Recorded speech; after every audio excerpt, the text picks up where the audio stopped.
Qui c'est le patron? Non mais attends. Quand vous voulez. 1, 2 et 1, 2, 3.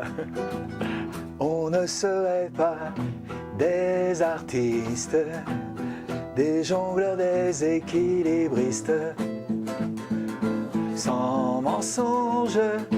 Quand j'y songe, la vie serait carrément triste.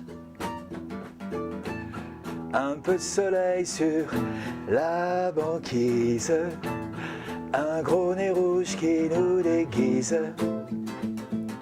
Sans mensonge, quand j'y songe, la vie serait carrément grise. Le premier choc musical, c'est, je pense, c'est d'être devenu soliste des Petits Chanteurs. Il y a quelque chose comme ça qui s'est passé parce que ça n'a rien à voir avec la religion, c'est juste que c'était tellement excitant et beau de chanter à plusieurs, et moi j'étais soliste en plus. Il y avait quelque chose de très... Vous savez, les mots, ils ont le pouvoir. J'avais le pouvoir, si vous voulez. Et quand on a eu le pouvoir une fois dans ce genre de choses, qui chante bien, sa voix cristalline, quelle beauté, etc. C'est les choristes, hein. Bon. Là, on n'oublie pas ce truc-là. Et les premières émotions, le premier frisson musical, c'est là, franchement. C'était très beau. Je voulais, j'espérais que la paix règne en mettant ce soir de Noël. Mais tout a continué, mais tout a continué, mais tout a continué. Non, non, rien n'a changé, tout a continué. J'ai rencontré une femme qui s'appelle Jacqueline Ehrenschmidt, Jacqueline Nero, avec laquelle j'ai fait cette grande aventure des Poppies.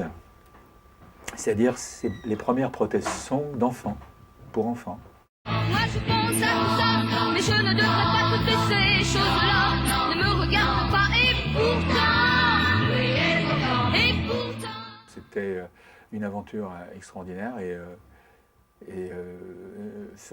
si on ne devait parler que de Non, non, rien n'a changé, qui est la chanson un peu phare de cette aventure, je dirais qu'elle continue à vivre par le biais d'interprètes très différents. Les Enfoirés l'ont faite. Il y a plusieurs personnes. Enfin, Yannick Noah la chante de temps en temps à la télé d'ailleurs aussi.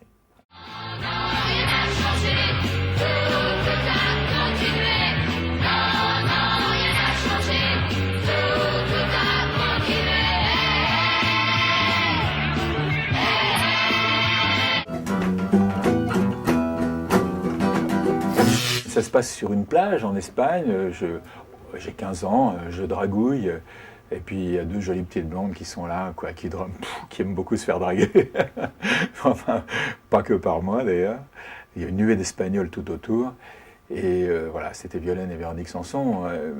On est devenus très amis, très proches, très complices. Et un jour, par le fait de leur maman, qui était quelqu'un d'extraordinaire, on s'est retrouvés à connaître Michel Berger et Claude Michel Schoenberg, qui eux étaient directeurs artistiques chez Pathé Marconi, anciennement EMI.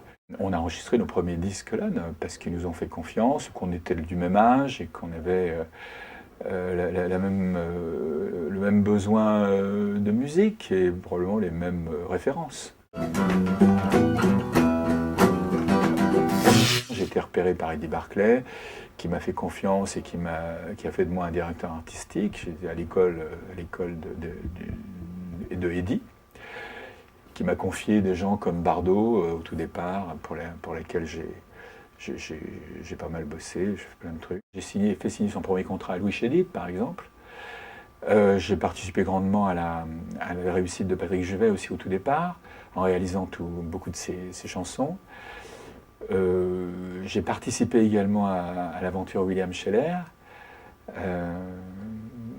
Et puis avec Jacqueline, on a produit Renaud, on a découvert Renaud, qui chantait dans les rues à l'époque. Hein. Et on a fait 2 albums avec nos sous. On s'est mouillé là-dessus parce que c'était un personnage tellement extraordinaire on a hésité un quart de seconde, quoi, puis on l'a fait. Voilà. C'est une jeune fille, je l'ai connue, elle avait 16 ans ou 17 ans. Elle chantait dans sa région, là-bas, en Lorraine.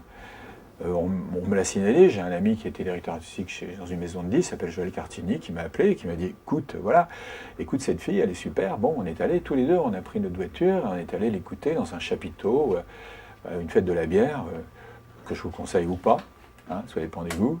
En tous les cas, moi je me suis dit, elle va se faire assassiner, et elle est arrivée, et elle s'est pas fait assassiner du tout, elle a mis tout le monde d'accord après 30 secondes de chant. Voilà, alors je me suis dit ça. On ne peut pas passer à côté de ça, c'est pas possible. Je les aime toutes. Non, mais c'est vrai.